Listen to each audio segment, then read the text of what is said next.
Asia కప్లో team India ఇవాళ first match ఆడబోతుంది. UAE జట్టుతో దుబాయ్ వేదికగా తలపడబోతుంది. సో డిఫెండింగ్ ఛాంపియన్గా బరిలోకి దిగుతూ ఆ హోదాను నిలబెట్టుకునే క్రమంలో ఫస్ట్ మ్యాచ్లో అదరగొట్టేందుకు సూర్యకుమార్ యాదవ్ సారథ్యంలోనే టీమిండియా గత 3 రోజులుగా దుబాయ్లో ముమ్మరంగా ప్రాక్టీస్ చేస్తున్నారు. మనం చూడొచ్చు ఖచ్చితంగా టీమిండియా ఫేవరెట్ ఈ మ్యాచ్లో. కానీ T20 ఫార్మేట్లో ఏ జట్టును తక్కువ అంచనా వేయలేదు కాబట్టి ఖచ్చితంగా పూర్తిగా డామినేట్ చేసి, ఎందుకంటే పాకిస్తాన్తో మ్యాచ్ ఆడబోతుంది సండే. సో ఈ మ్యాచ్కు ముందు ఒక ఘన విజయం అనేది ఖచ్చితంగా టీమిండియాకి రావాలి. ఆ విజయం కూడా కాన్ఫిడెన్స్ పెంచుతుంది. అలాగే తుది జట్టు కాంబినేషన్ మీద చాలా ఆసక్తికరమైన వార్తలు అయితే వినిపిస్తూ ఉన్నాయి మనకి. ఎందుకంటే ఎక్కువ మంది ప్లేయర్స్ ఉన్నప్పుడు ఆ ఫైనల్ 11 సెలక్షన్ అనేది అటు కోచ్కి ఇటు కెప్టెన్కి ఒక విధంగా పజిల్ కానీ హెడేక్ కానీ ఉంటుంది. సో ఇది ఒక మంచి తలనొప్పిగానే చెప్తున్నప్పటికి కూడా తుది జట్టులో సంజు శాంసన్కి చోటు దక్కుతుందా లేదా అనేది ఇక్కడ చాలామందిని వేధిస్తున్న ప్రశ్న. ఎందుకంటే శుభ్మన్ గిల్కి వైస్ కెప్టెన్సీ హోదా ఇచ్చారు. సో ఓపెనర్గా అభిషేక్ శర్మకు తోడు గిల్లే ఇన్నింగ్స్ ప్రారంభించే అవకాశాలు అయితే ఎక్కువగా కనిపిస్తున్నాయి. ఒకవేళ అదే జరిగితే శుభ్మన్ గిల్ ఓపెనింగ్ చేస్తాడు కాబట్టి టాప్ ఆర్డర్లో ఎక్కడైనా సంజు శాంసన్ ఆడాల్సింది. కానీ టాప్ ఆర్డర్లో సంజు శాంసన్ గత రికార్డులు ఏమి పెద్దగా బాగాలేవు.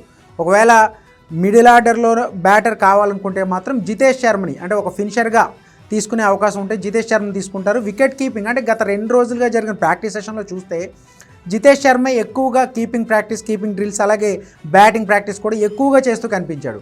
సో సంజు శాంసన్ కూడా కొన్ని సందర్భాల్లో టీంకి దూరంగా కూర్చోవడం, గంభీర్తో సీరియస్ డిస్కషన్లో ఉండటం, ఇవన్నీ కూడా చూస్తుంటే సంజు శాంసన్కి ఈ మ్యాచ్లో అంటే ఫస్ట్ మ్యాచ్లో దాదాపుగా చోటు లేనట్టే అనే ఒక వార్త అయితే వినిపిస్తూ ఉంది. ఎందుకంటే సంజు శాంసన్ని ఫైనల్ కాంబినేషన్లోకి తీసుకున్నప్పుడు కూడా గత కొంతకాలంగా T20 ఫార్మేట్లో మన ఇండియన్ క్రికెటింగ్ సంబంధించి అభిషేక్ శర్మ, సంజు శాంసన్ చూడ అద్భుతమైన ఆరంభాలు ఇచ్చింది. కానీ గిల్ ఎప్పుడైతే ఎంట్రీ ఇచ్చాడో అది కూడా వైస్ కెప్టెన్గా గిల్ని కూర్చోబెట్టే పరిస్థితి అయితే లేదు.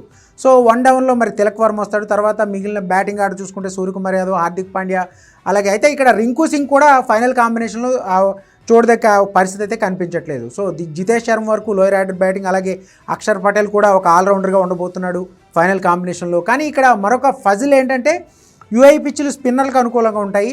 మరి పూర్తి స్థాయిలో స్పిన్ బలంతోనే టీమిండియా బరిలోకి దిగుతుందా లేదా అంటే మోర్కెల్ మాత్రం, ఇండియన్ బౌలింగ్ కోచ్ మోర్కెల్ మాత్రం అటువంటి పరిస్థితులు లేవు, మేబీ పేస్ పిచ్చు లేదా స్పిన్ పిచ్చు ఈక్వల్గా సహకరించే అవకాశం ఉందని చెప్పేసి ఆల్రెడీ ప్రెస్ కాన్ఫరెన్స్లో మాట్లాడాడు. దీన్ని బట్టి చూస్తే 2 స్పిన్నర్లే ఉంటారా?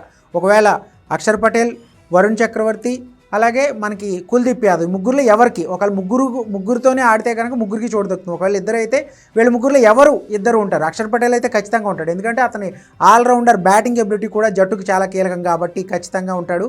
మరి మిగిలిన ఒక స్పిన్నర్తో ఇంకో స్పిన్నర్ ప్లేస్లో బరిలోకి దిగితే కనుక కుల్దీప్ యాదవ్, వరుణ్ చక్రవర్తి ఎవరికి చోటు దక్కుతుంది? ఇక పేస్ విభాగంలో బుమ్రా అయితే ఖచ్చితంగా ఉంటాడు, ఎందుకంటే ఇంగ్లాండ్ టూర్ తర్వాత వర్క్లోడ్ మేనేజ్మెంట్ దృష్టిలో ఉంచుకున్నప్పటికీ కూడా ఆసియా కప్ కాబట్టి T20 ఫార్మేట్లో జరుగుతుండటంతో కేవలం 4 ఓవర్ల కోటాయి కాబట్టి బుమ్రాని ఆడించాలి. ఎందుకంటే పాకిస్తాన్తో మ్యాచ్కి ముందు ఖచ్చితంగా రిధం అందుకోవాలి అతను.